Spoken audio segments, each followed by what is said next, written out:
You are Locked On Wildcats, your daily podcast on the Arizona Wildcats. Part of the Locked On Podcast Network, your team every day.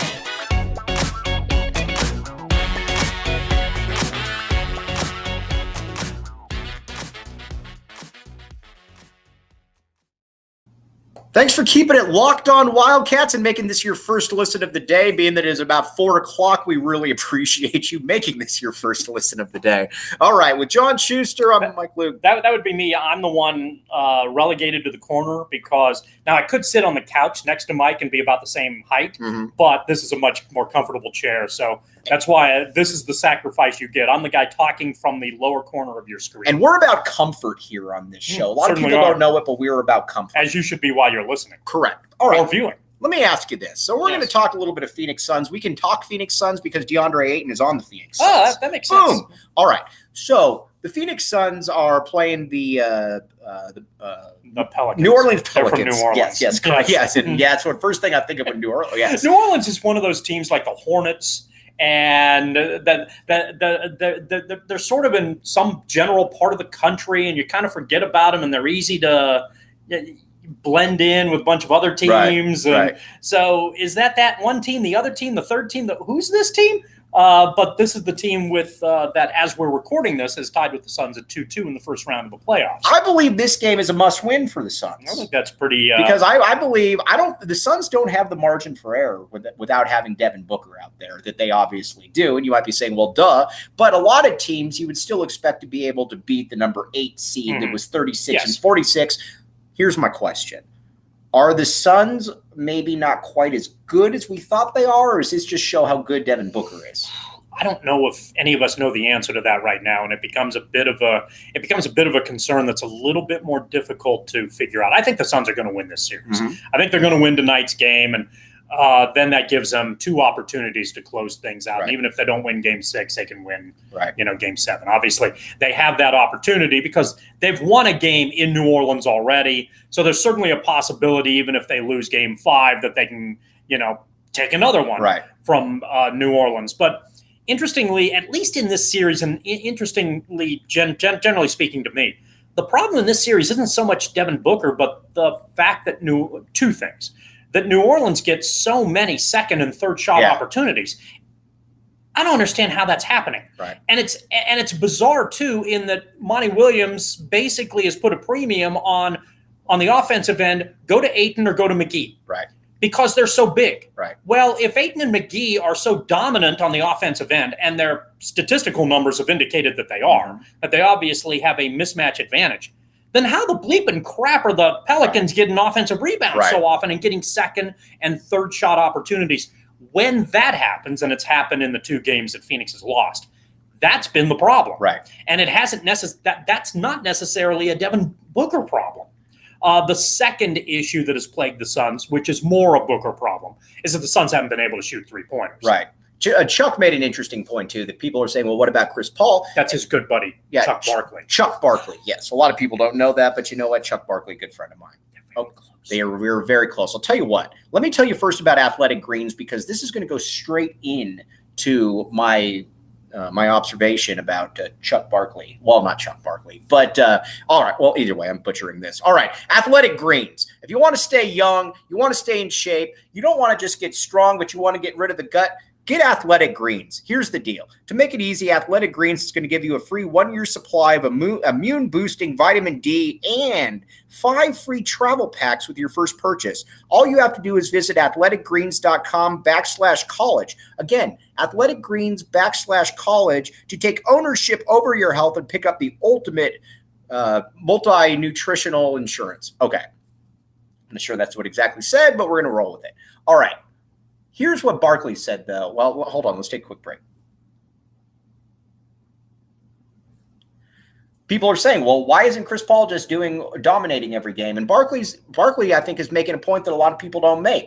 And that he said, when you're hit 36 or 37, you can still have great games. He says, I could go out and have a 25 and 12 game, but you know what? That next game, I just might not have it in me. That's the difference. Guys like Chris Paul are still capable of great performances, but they're also capable of being 36 years old. That to me is a little bit of the difference when people ask about that. And that's very possible. And without Booker on the floor, it obviously puts more pressure on him. He's been phenomenal in the fourth quarter when Phoenix has won. And that's kind of interesting. It's like there are certain themes that have played out in the first 4 games of this series. And one of them is if Chris Paul is good in the fourth quarter, doesn't necessarily have to be good in 1, 2, and 3, but if he's good in the fourth quarter, the Suns win. If New Orleans gets a bunch of offensive rebounds, New Orleans wins. So far, a lot of that, we didn't know what the script was going to be coming into this series, but that's how it's played out so far, and it's been down the line. And I guess with whatever games remain for the team that ultimately advances here, those are probably going to be key elements. What's also surprised me a little bit, there's been, and again, he's really good. The Suns don't have an answer for Brandon Ingram either. I mean, he's kind of becoming a star right here. And I guess I thought that the Suns might have had more of an answer for him. They really don't. I mean, he's 6'9". He's kind of got that Kevin Durant thing going on where he's super athletic. And that's a problem that I don't know that I necessarily foresaw happening. But you're right, though, when it comes to their size. If Ayton McGee are so awesome, which, I mean, they put up good numbers, why are they getting destroyed on the boards against Jonas Valanciunas? Yeah, and your guess is good. That just baffles me. And it's happened enough now to not be a fluke. It's a problem. And it may not be a correctable problem. And if it isn't a correctable problem, then the Suns are going to be in a lot of reevaluation in the offseason. The difference, and again, I think Phoenix is going to win the series, but it's clearly possible that doesn't happen. If it doesn't happen and the Suns are in an early reevaluation phase, they're lucky enough at least, or maybe not paying attention enough to what's going on, where they can at least fall back on, well, last year advanced to the finals and Chris Paul hurt. Well, if Chris Paul isn't hurt, we're winning the NBA title. This year, our best player, Devin Booker, hurt. So if you go into play without your best player, you're going to come up short in the playoffs. That's obviously the case, and they can hide behind that shroud. But is that shroud veil for something that's a little bit larger? Are they more like the Jazz and the Nuggets? Teams with really good records, generally speaking, in the regular season that don't have a dynamic that allows you to get through, or is it just as simple as they've had bad luck based on their injury situation? And I really don't have an answer. I don't know what that answer is. You know where you would want to go, though, to check this out if you could? The BetOnline Sportsbook. You're looking at it, you're saying, I'd like to bet on this, but I have no clue where to go. BetOnline Sportsbook. That's where you want to go. It's that easy. Get the app. It's been around. It's not going anywhere. Make it happen. Taking a quick break. Thanks for keeping it locked on Wildcats. All right, we're always here. Speaking of BetOnline, we're looking to make you money right here. So you still like the Suns in this series, correct? I think so. Let me ask you this. Why do they have such issues?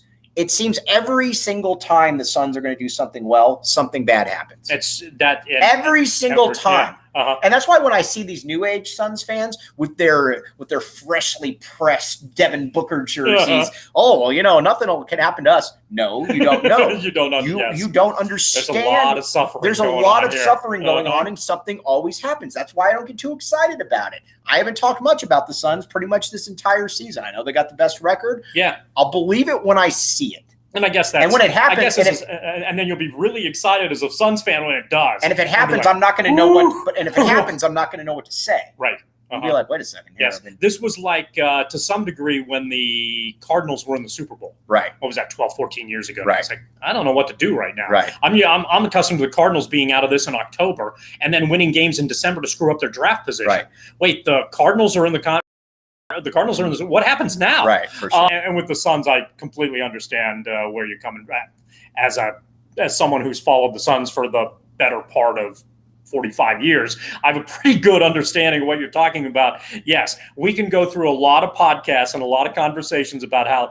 And I was chatting with someone the other night when the Suns were losing to New Orleans or had lost to New Orleans about how they're botching again. And we were talking about 93. Right. When in consecutive years they've got control of the series against Houston. Right. And Houston wins as a result back-to-back titles. Suns would have won back-to-back titles there. Right. You've got those 2 years. You have the weird series with the Spurs where I think it's the only time in the history of the sport that the NBA not a bad refs call, but the NBA screwed you out of winning an NBA title. Yeah. So when you're the Suns or when you're a Suns fan, the example here is that something can always happen. Chris Paul can get injured. Devin Booker can get injured. Joe Johnson can get injured. And somehow you have the best team, but in the playoffs you don't have the best team. That's what being a frustrated sports fan is, and it is something that is definitely accented if you're a Suns fan. Thanks for listening to the Locked On Wildcats podcast.